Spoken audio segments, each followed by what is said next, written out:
24, 26. I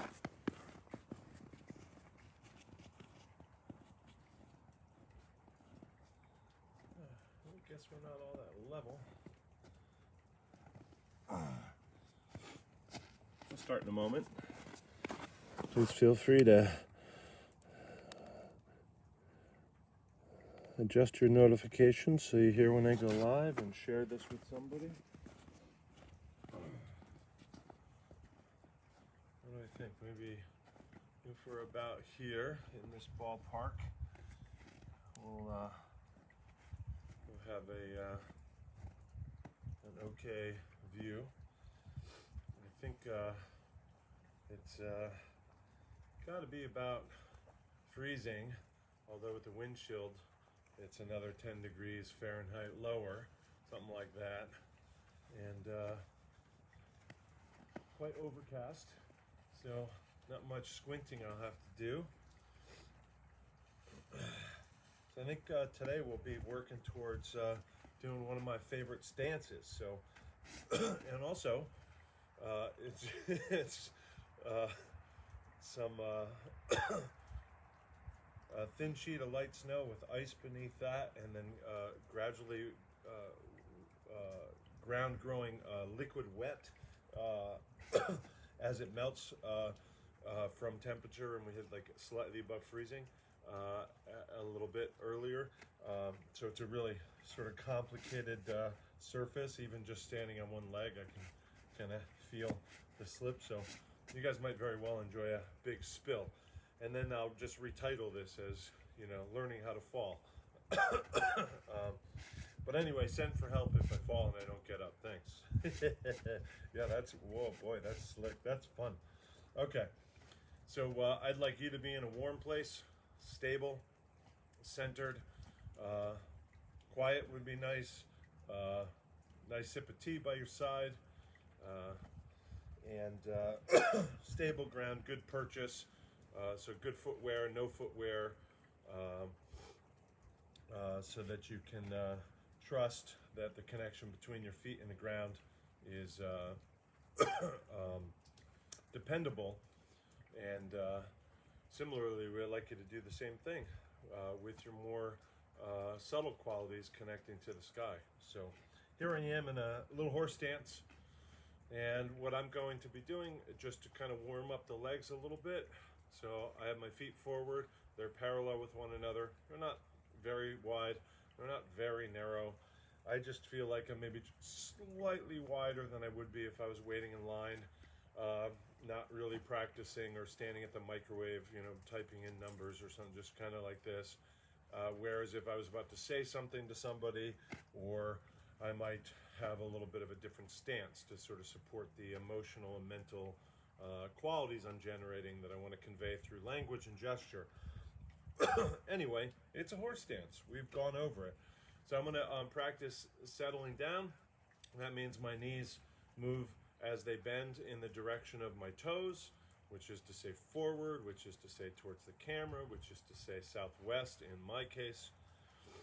And I want to notice that as I do that, I don't let my butt go out, which is going to tend to bring my chest forward, or it'll tend to bring my eye line down, my natural eye line, not me kind of countering it by extending the neck and reaching the eyes up. So I have a sense that my tailbone kind of just falls as my knees change their angle. That changes the angle of the hip joints, and that allows my tail to drop pretty well vertically. So if this is, do it like this, if this is my torso, so my chest and my belly and my hips and my butt, and this is my thigh, and so down at the bottom here is my knee, the lower wrist. As this knee moves forward, I want to have the experience of this just going this way. So the angle of the knee and the angle of the hip change, as opposed to this knee coming forward and me bending at the hip like a bow. Good. So I'm just practicing tracking. I'd also like to practice doing this with breath. bunch of different ways to do it with your breath. Generally, for me, the only unacceptable way is if you don't give any attention to your breath, if there's no conscious choice made with regard to the breath. So this could be done anaerobically. You can do 24 per breath cycle. You can match exhale to down, inhale to up, or reverse. You can practice a particular breathing pattern and synchronize it meaningfully to what we're doing. That'd be fine too. Just out here making iced tea. That is, I brought my hot steaming tea out, set it in the snow, got to some practice. Maybe by the time I remember to have a sip, it'll be summer cold. All right, okay. So now I'm gonna sink down. Weight's in the center. I haven't shifted left or right, and I'm going to keep the knees in place and turn the trunk. Keeping the knees in place. And come back. I could come up here and back down if I needed a break. If I don't, turn. So I'm monitoring my knees. I'll just go again, but again, come up and settle back down if you need. I'm monitoring the knees that they don't bend anymore. They don't pitch forward. So a lot of times you'll have them kind of one forward, one back as you turn. So as I turn to my right, I might feel my right knee move to the rear, my left knee move forward. I don't want to have that. As I turn, often I'm going to feel, people will feel the knee you're turning away from collapse inward like this. People may feel this knee shift outward as we turn, and none of that is what I want. So again, I've put the knees where I want them. I'm giving them a bit of a challenge here by turning. But my work here is to monitor those knees, that they stay precisely where I've put them. And this is one of the reasons I don't say turn a certain number of degrees, and I don't say do this at a certain speed, or do a certain number of them, or do them this for this duration. All of those things are going to invite your ego to dismiss the monitoring, the importance of the monitoring of the knees.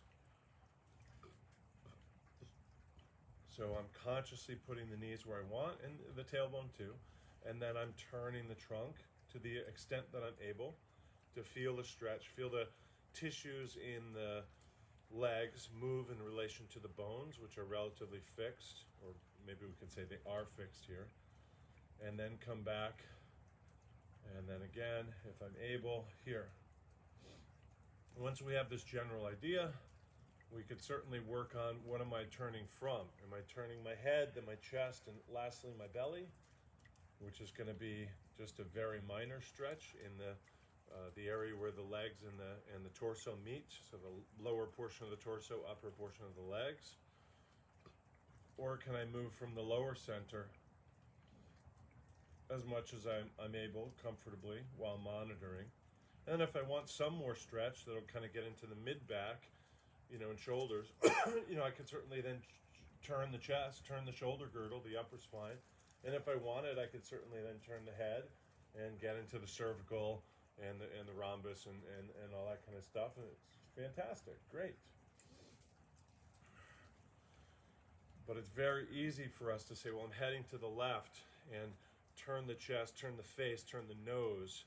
And then whatever this does to catch up doesn't matter, because I see what I want to see. What I care about is over there, which is very common. And I'm saying what you do care about is here, the principles, right? So 1, 2, if I want to find a little more twist, just to enjoy that stretch, or indeed see what is over there, fine. But I'm not forgetting what it is I'm doing. Tracking the knee and the femur.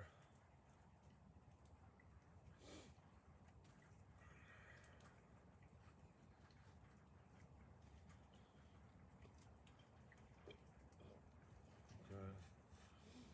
So come up. This time I'm going to just sink into horse and just be present in the horse stance.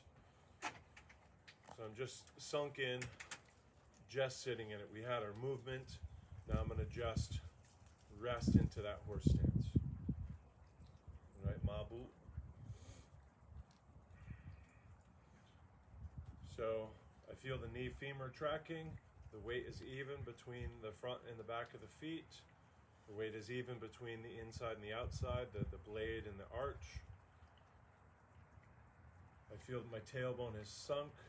I feel relatively flat in the small of the back as opposed to lordotic or concave. I feel my shoulders are placed atop my pelvis atop my feet.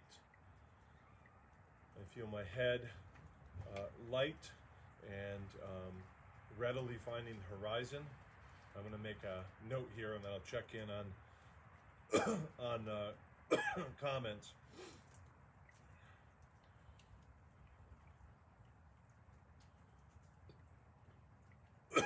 Trying to make the notes for what we do in the session while I do the session, because I have very limited time and I am definitely going to forget, very limited memory and very limited time. I'll definitely forget what we did, and then I'm not going to have a complete or at all offering of a description of the video when I post it afterwards.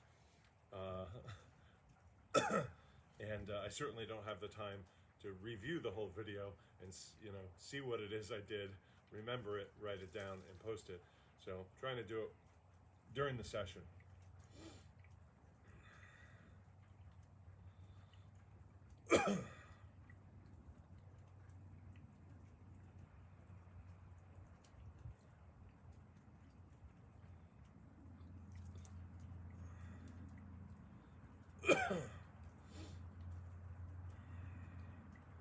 We did some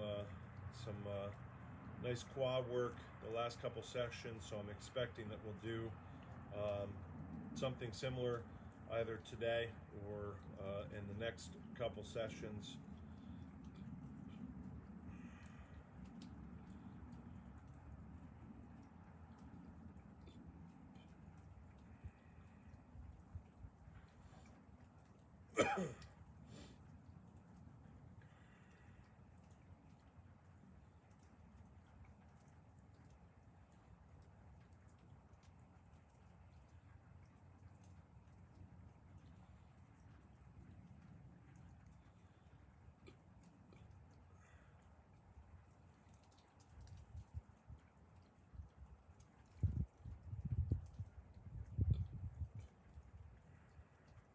Okay.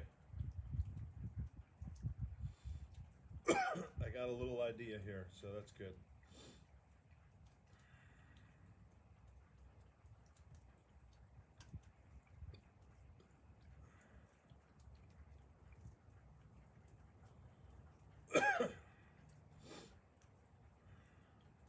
Tomorrow's our weekly standing class where we teach it a little bit more intermediate level than this. All right, I found whoever's watching. I don't see comments. Well, that's all right. So we're gonna get into the practice here in a bit. If you have a question or comment, a suggested stance to share here, please type that in. If you know somebody can benefit from this, please share it, or go to my YouTube channel and share that and subscribe there.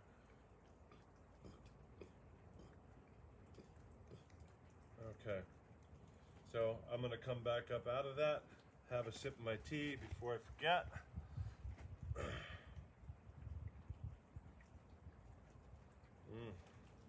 Okay, so we're going to be doing cross stance.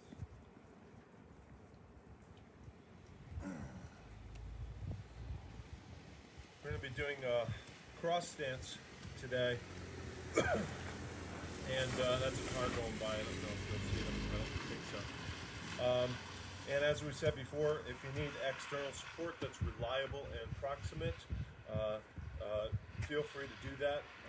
In my style, I call this a T-stance, so I'll probably just end up calling it a T-stance while I'm teaching, because that's quite common for me. Although generally in these arts, I'd like to steer clear of any habit and preferring as I do discipline. So maybe I'll keep calling it cross stance. I'll see. It goes by a number of different names, anyway, and in fact, there's some variants of it that have you sitting in the stance, kind of sitting your weight on one leg, or nearly sitting on one leg, depending on who's teaching it. So what I want to do is just kind of describe it in terms of the foundation foot, because this is a stance that we might think of as an empty stance, or at least the beginner variation of it. So I'm going to start with my weight on the 1 foot, and I'll start by facing that to the camera. And that means that I'm going to bend my knee to have my weight on that leg. That means my knee is going to track to the toe. I don't find that it's a terribly difficult thing to keep the knee tracking in this stance until people go for more challenging versions of the stances, like with a lot of twist, or extending to do other things with their tools and their arms, and then they can get into a little bit of trouble with that. But just because it's not a risk doesn't mean I don't want to emphasize it. It's still a principle, so let's take care anyway, even though I'm telling you ahead of time it's not likely to be a big challenge. Okay, so my weight's on one leg. Can you see my feet on the camera? Have I drifted back a little? I can't tell. Maybe, yeah, this way. Man, I just want to make sure you can see my feet. So that should be good. So here I am, standing on one leg, knee bent, dropping the tail. And again, if you need this, feel free to use that. And what I want to do is reach my unweighted leg behind the weighted leg. So of course this is to the rear, that's to the rear, right? But I'd like to go to the other side and behind. In other words, my right leg is on my right side, and I want my left leg to be on my right side, right? So as I'm facing you, my right leg is on my left side, my left leg is on my right side, okay? And you can see that it's essentially an empty stance. I haven't really, of course I haven't finished teaching it, but I don't have much in the way of the weight there, okay? So I'm just shifting my weight like so.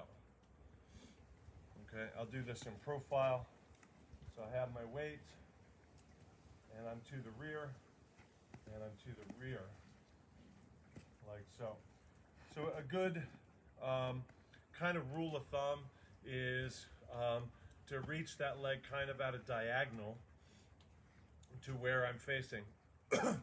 So my stepping foot, which to me is it's moving to my right, is moving equal parts to my right and equal parts to my rear, right? In other words, diagonally. In that case, for me, that's heading north, right? That provides you the most likely and easy to find stability. It's also a relatively easy reference. There are versions of the stance where I head this over to the northwest, or I head it over to the northeast, and I turn my body more, or so all these versions, depending on where somebody's doing it and where the body is turned, are all going to be fine. But I find the easiest to teach and the most likely way for a beginner to find some balance in the legs is by going 45 degrees. So my foot has moved just as far to the left as to the rear. Now if I reach to, I'm going to put my weight on the stick here. If I reach too much to my rear, it's very easy to have this knee see how I can't be supporting on that leg. I'm actually using my arm to hold myself up. That's not healthy, right? So if my eyes get too big for my stomach, as it were, and I start thinking about reaching too far, and I endanger the principles where I'm reliant on them, such as where my weight is, that's not a good idea. Good. So this is a cross stance.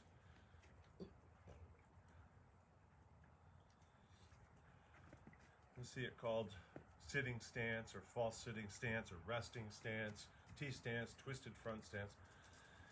There's also a number of different ways people will get into this. People will usually have a twist to get into it rather than a step. So they'll be in a position and there'll be a twisting motion and they come into the stance. But I don't want to introduce that kind of challenge, not knowing who's watching this and trying to make it very, very simple. So I prefer to make sure that I'm supported on my balance. I have something that meets a principle here, and I can monitor it, and I've practiced that, and then take my step. So we talked about, you know, the line of this shin tipping out if I reach. Another thing that can happen when people reach too far is they'll kind of cantilever in order to reach. So maybe if I do that in profile, you'll see this kind of, the chest has to fall forward and the head perhaps. So another thing to monitor, keeping the weight over the foot, the foundation foot, keeping that knee over that ball of the foot. And don't try and go lower than you're able to go. Okay. So a lot of times I like to practice this as I kind of come into this, I'm practicing getting into it, and this could certainly be faster, and it could be more cardio, and it could be going lower, and all the rest. I'll probably just take one and hang out there for a bit. But if you you know, want to switch because you're getting tired, for example, you know, feel free just to transition to the other. Okay, so here. Now, generally what will happen with, you know, depending on who's teaching it, but almost, I think without fail, the point that touches is the ball of the foot. So we have these, our toes with their dorsiflexion, right? So my toenails are moving towards my ankle and my heel is in the air, right? As opposed to just touching the very tips of your toes. I have that. So the rear leg can bear a little bit of weight, and it can certainly give myself a little bit of an assist to my balance, right? Like we did in the assisting stance, like we see in cat stance, like we saw in the 7-star stance, Wuxing Wu. That's funny that I said Wuxing Wu instead of Qixing Wu. I said 8-star stance. I don't know why. So, depending on the style you're doing, when we step, people will like enforce. This is done when you're facing this way, so we add a twist, or we're facing this way, or certainly you have to go down a certain amount. But I think if we keep this front foot facing camera, it's easier to explain everything.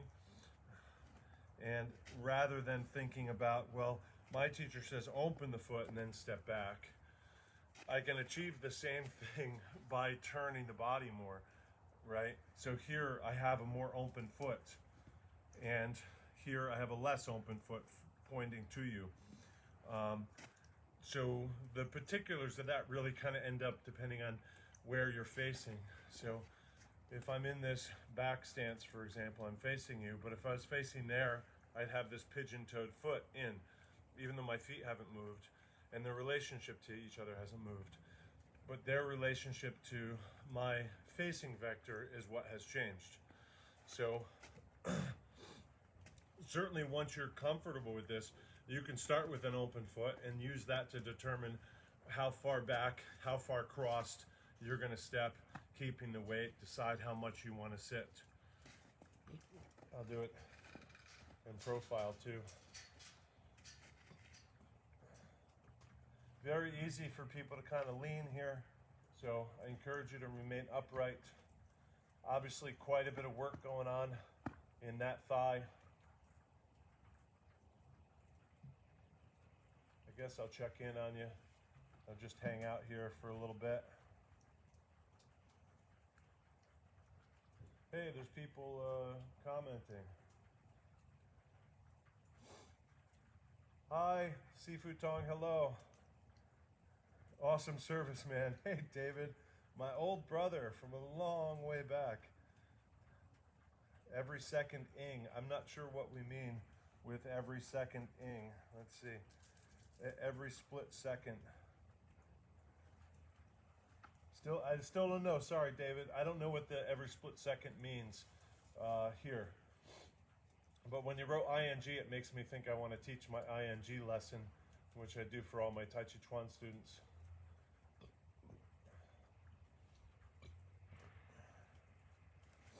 I'm going to try the other side. And maybe we'll spend a little bit of time here, and then I'll show you a couple different ways to get into it. I'm not sure if I'm going to do that. Maybe I'll do that in a week or so when we actually just get to practicing this stance. This is a really fun stance to walk in and transition through and transition to, transition from. It's probably my favorite stance.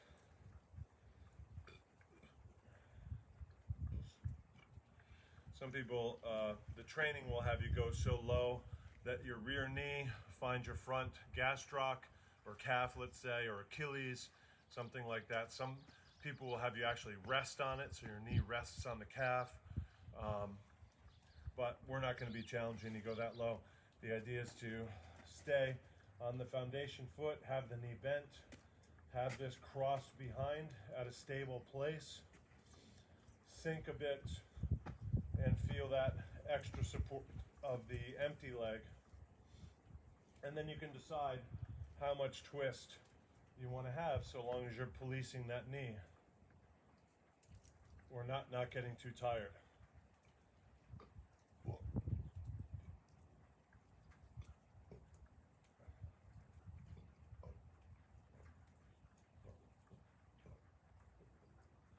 You're getting a nice view of our practice lawn. I think students that are working on drills don't like it as much as students working on form. Because the people doing the drills say, oh, how long do we go? Oh no, you just go until you get to the pond, and then turn around and go until you get to the fire pit, like all the way. Why would you stop if you have more practice room in front of you? People doing a form, well, I'd love to keep going, but you know, the form says we do 3 of these, and then we turn to the south, so can't argue with that, I guess. But we're pretty lucky to have a pretty big level space for practice, and we've been doing our Thursday late morning class outdoors all along. We've been lucky with the weather. It hasn't been too enervating, too brutal, and it's a short class, so even when it's been iffy, it's just a half hour, and then people probably go get their coffee and get in their warm car.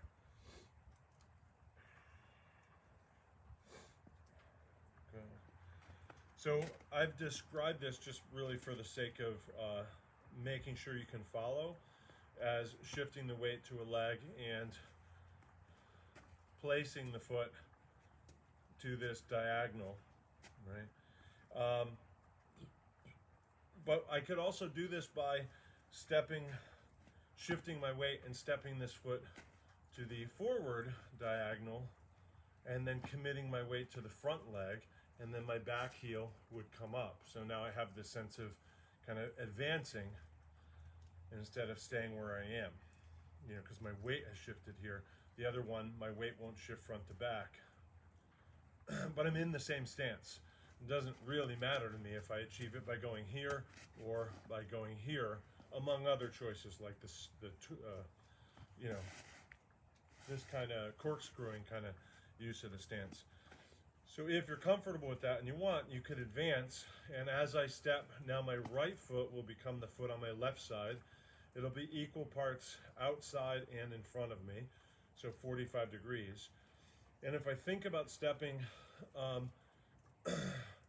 to this 45 degrees, which for me is south, I want my foot to point 90 degrees away from where it headed. So as my foot heads south, I'm going to point it west. I don't know if I probably came too far forward for you to see it, sorry. Oh, so maybe this would help, since here's our line. So here's my line. So when I step, I'm going diagonal in terms of this beaver stick.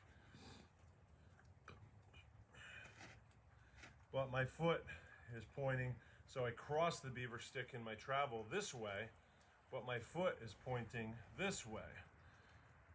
In other words, I stepped to here, but you can see why I point my foot. That's not stable, especially on this ice.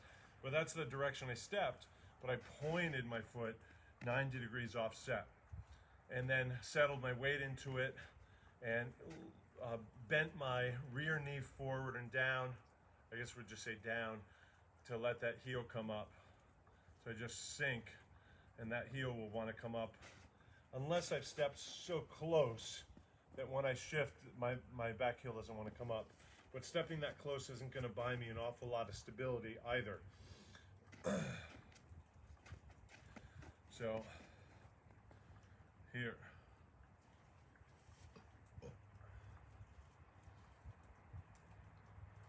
Hi, Stuart.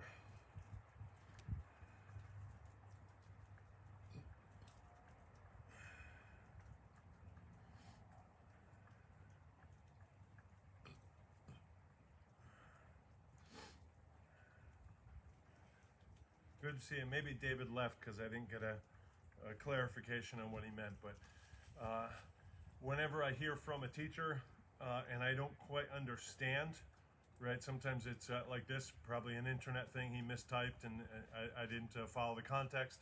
A lot of times it's an ESL kind of a situation. Other times I'm just stupid. Other times the teacher isn't the best teacher. You know, they can do it, but they didn't really explain it that well. I just choose to interpret what they said as practice, because it can't go wrong. Well, what did she say? It's very confusing. It was something about a purple swallow and a flick and a golden rooster and your yao and conserving Jing and reverse breathing. I'm purple swallow. All right, I'm going to just practice. I'm going to presume what she said is practice until I get a clarification, because I can't go wrong with that advice.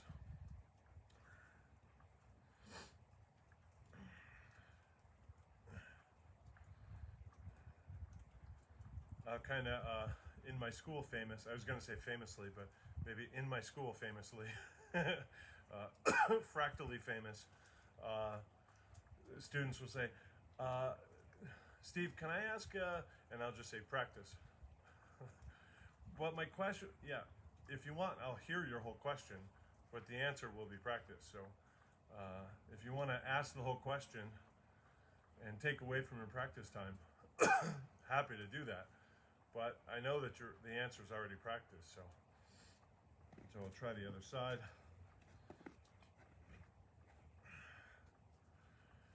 Boy, I think this probably really is my favorite stance. I like the bat stance too, but I don't know. I don't practice that regularly, and I'm betting I might not be able to get into it. Wow, that's interesting. And if I can't get into it, it wouldn't be guided by my own intrinsic balance, and I might not be able to get out well. So that might be for a different age. I meant to see the time and I didn't.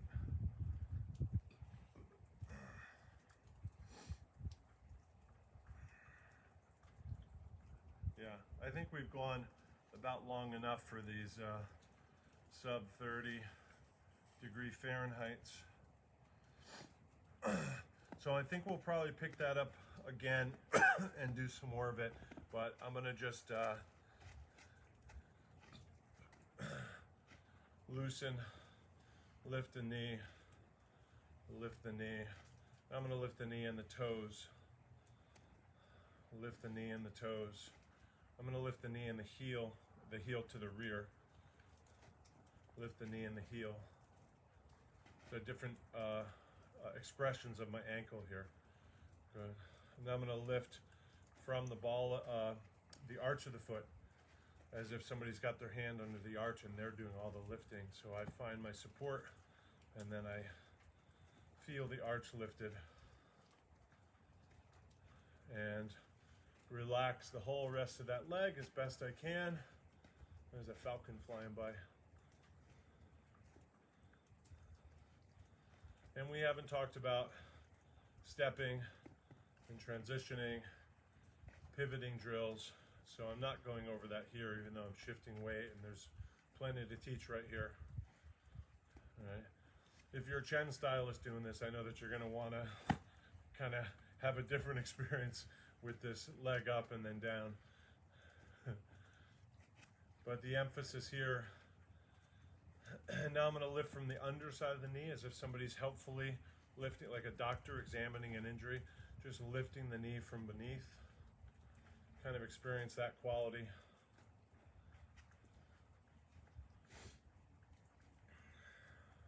Good. Oh boy, I'm forming ice under my feet here. Okay. We might see the fall. Yeah, that would be awesome. Okay. Well, my guess is there's no question, so I'm gonna get ready for my next session here. I see David laughing. I still don't know what you meant initially with the ING. Awesome service. I got that. Thank you. Split sec. I don't know what the split sec or the ING is. Unless you're referencing my ING lesson, my gerund lesson, maybe you are. Maybe you were in attendance when I gave it. Okay. Thank you all very much, and make sure you're practicing your Qilin stance. You see our wherever that is. We see our unicorn over here. I can't point in the mirror. Be well. Thank you. Bless you too, Dave. All the love. Thanks, brother. Bye.